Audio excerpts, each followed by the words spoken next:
మార్కెట్లో ఇన్వెస్ట్ చేసి మీ డబ్బులు డబుల్ చేసుకోవాలనుకుంటున్నారా? సుందరరామిరెడ్డి గారి సెమినార్ కి అటెండ్ అవ్వండి.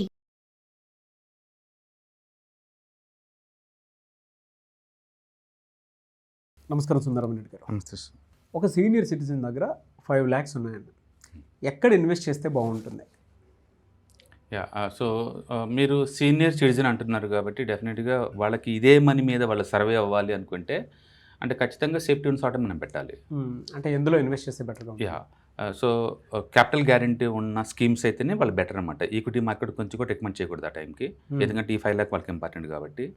ఒకటి సీనియర్ సిటిజన్స్ సేవింగ్ స్కీమ్స్ అని ఉంటాయి, అవి కేవలం 60 ఏజ్ దాటిన వాళ్ళకి ఉంటాయి అనమాట.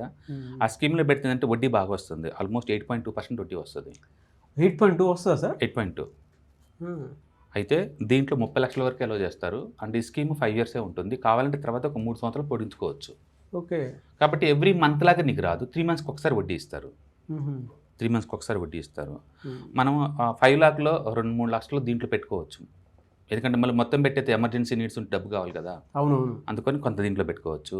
అలాగే పోస్టల్ డిపాజిట్ స్కీమ్స్ ఉంటాయి, అవి కూడా నీకు ఆల్మోస్ట్ 8% దాకా ఇస్తారు, 7 to 8% దాకా మధ్యలో ఇస్తారు. ఓకే. పోస్టల్లో కూడా అందులో ఇన్వెస్ట్ చేశారనుకోండి, మంత్లీ తీసుకోవచ్చు, క్వార్టర్లీ తీసుకోవచ్చు, ఇయర్లీ తీసుకోవచ్చు, మీ ఇష్టంగా. పోస్టల్ సీనియర్ సిటిజన్ స్కీమ్స్ అంటే ఇస్తారన్నమాట.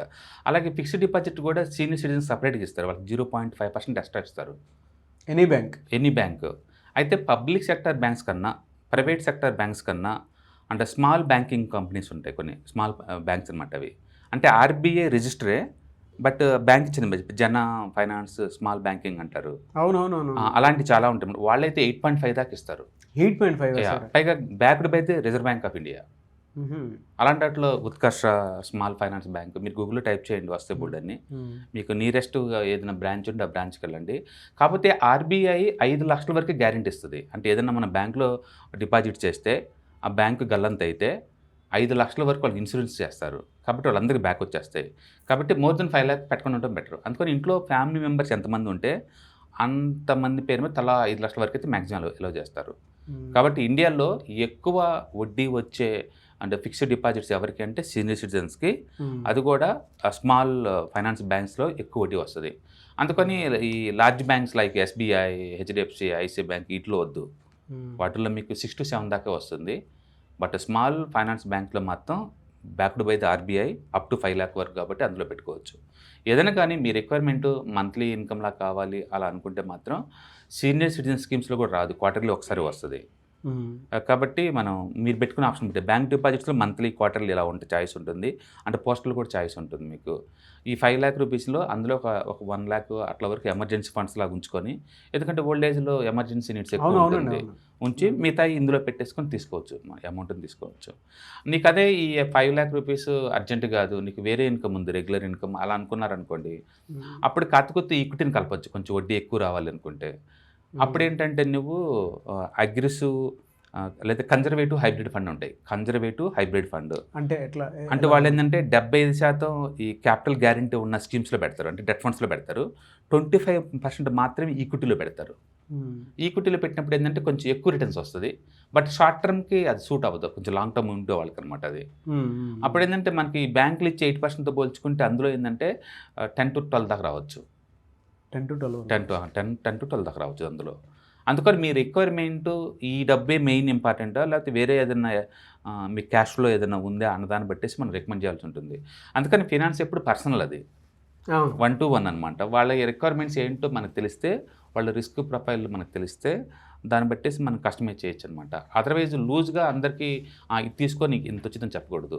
బట్ ఎవరైనా సరే క్యాపిటల్ గ్యారంటీ ఉండాలి, మాకు రిస్క్ వద్దు, మాకు తక్కువ వచ్చినా పర్వాలేదు అనుకుంటే మాత్రం పర్టికులర్గా 60 దాటిన వాళ్ళకి ద బెస్ట్ అంటే మాత్రం సీనియర్ సిటిజన్స్ సేవింగ్ స్కీమ్స్. ఎందుకంటే ఇన్కమ్ ట్యాక్స్ క్లెయిమ్ చేసుకోవచ్చు, ప్లస్ 3 నెలలకోసారి వడ్డీ ఇస్తూ ఉంటారు. అందులో 8.2% is one of the biggest interest rates అనమాట.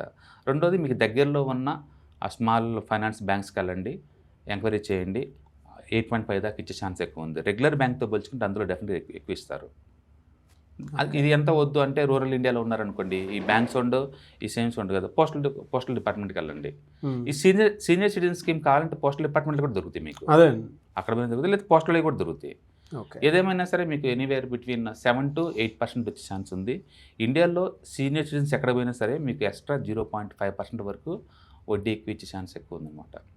Very good information sir. ఎందుకంటే చాలామందికి కొంతమంది దగ్గర ఉంటుంది అమౌంట్. అవును. ఇప్పుడున్న దాంట్లో ఏంటంటే లైఫ్ స్టైల్ పెరిగిన దాని ప్రకారం కనుక మనం చూసుకుంటే 5 lakhs అనేది మినిమంగా పెట్టుకున్నటువంటి వాళ్ళు కూడా ఉన్నారు. కొంతమందికి ఉండకపోవచ్చు కానీ బట్ మంచి ఆప్షన్ చెప్పారు. దాంతోపాటు ఒక 2 lakhs యా యావరేజ్ పెట్టుకోండి. మిగతాది ఎమర్జెన్సీ ఫండ్స్ కోసం 1 lakh మామూలు బ్యాంకులో పెట్టుకోవచ్చు. అట్లా మనం మేనేజ్ చేసుకోవచ్చు. బేసిక్గా ఎవరైనా సరే రిటైర్మెంట్కి వచ్చేలోపు ఈ 5 లక్షలు 10 లక్షలు కాదండి. ఇప్పుడున్న లైఫ్ స్టైల్కి ఏంటంటే మినిమం ₹1,00,00,000 వరస్ట్ సినారియోలో కోటి పెట్టుకోవాలి దగ్గరలో. ఎందుకంటే ఏమొస్తుంది వాళ్ళ రిపోర్ట్లో అవును. ఒక హాస్పిటల్కి వెళ్తే డాక్టర్ ఫీజు 1000-2000 ఉంటుందండి. చేయబట్టుకుంటే 2000 అవుతుంది. అందుకని ఇంతకుముందులాగా లివింగ్ కాస్ట్ లేదు ఇప్పుడు. అందుకని మినిమం మంత్లీ హైదరాబాద్లో కనుకుంటే 2 lakh ఇన్కమ్ వచ్చేలాగా, లేదా టైర్ 2 సిటీస్ లైక్ నల్గొండ ఇలాంటి చోట్ల ఉంటేనేమో కనీసం 1,00,000 వచ్చేలాగా, అంటే పక్క పల్లెటూరులో ఉన్నాం అనుకోండి కనీసం 50,000-70,000 వచ్చేలాగా అట్లా ప్లాన్ చేసుకోండి. ఎందుకంటే మన లైఫ్ స్టైల్ కాస్ట్ అనేది మనం ఉండే ఏరియాని బట్టి ఉంటుంది అనమాట. రూరల్ ఇండియాలో ఒక కాస్ట్ ఉంటే సిటీలో మెట్రోపాలిటన్ సిటీ హైదరాబాద్లో ఇంకో కాస్ట్ ఉంటుంది. ముంబైలో ఉన్నాం అనుకోండి 1,00,000 కాదు 2,00,000 కూడా నథింగ్ అక్కడ. అందుకని ఉంటుంది. అందుకని రిటైర్మెంట్ ప్లాన్ ఎర్లీ స్టేజ్లో చేసుకుంటే లేట్ ఏజ్లో హ్యాపీగా బతకొచ్చు అనమాట. ఎందుకంటే 60 నుంచి 90 దాకా వితౌట్ ఇన్కమ్ లేకుండా సర్వే అవ్వాలంటే ఈ 5 lakhs 10 lakhs అనేది నథింగ్ యాక్చువల్గా. బట్ స్టిల్ ఉన్నంతలో మీకు కావాలనుకుంటే మాత్రం క్యాపిటల్ గ్యారెంటీ ఉండే ఫండ్స్ మాత్రం first priority goes to the senior citizen saving స్కీమ్స్కి వెళ్తాయి. తర్వాత ఏమో స్మాల్ ఫైనాన్స్ బ్యాంక్స్కి వెళ్ళండి. మూడోదేమో పోస్టల్ డిపాజిట్ తీసుకోండి. ఈ 3 అయితే క్యాపిటల్ గ్యారెంటీ ఉన్న ఫండ్స్ అనమాట. అండ్ రైన్ అయినా షైన్ అయినా సరే మీ క్యాపిటల్ గ్యారెంటీ ఉంటుంది. మీకు ఎంతకంత వడ్డీ వస్తూ ఉంటుంది. బట్ మీకు ఈ డబ్బు ఇంపార్టెంట్ కాదనుకుంటే మాత్రం ఈక్విటీకి ఎంతకంత కాంపౌండ్ కలుపుకోండి అన్నమాట. Definitely. Thank you so much. Hi, 1 day classroom ఎన్విరాన్మెంట్లో ఆఫ్లైన్ వెబినార్ జరగబోతుంది. అండ్ ఇంట్రెస్ట్ ఉన్న పార్టిసిపెంట్స్ ఈ కింద స్క్రోల్ అవుతున్న నెంబర్కి రింగ్ చేసుకొని సీట్ బుక్ చేసుకోండి. దీంట్లో ETFs, index funds and mutual funds మీద completely and hand holding experience మీకు ప్రొవైడ్ చేయబడుతుంది. దీని ద్వారా ఏంటంటే మనం ఎసెట్స్ని స్టాక్ మార్కెట్లో ఎలా మేనేజ్ చేసుకోవాలి, ఎలా గ్రో చేసుకోవాలి, ఎలా ప్రొడక్ట్ చేసుకోవాలో అంటే ప్రాక్టికల్గా నేర్చుకుంటారు. కాబట్టి ఇంట్రెస్ట్ ఉన్న పార్టిసిపెంట్స్ కింద స్క్రోల్ అవుతున్న నెంబర్కి పింగ్ చేసి సీటు రిజర్వ్ చేసుకోండి. Thank you.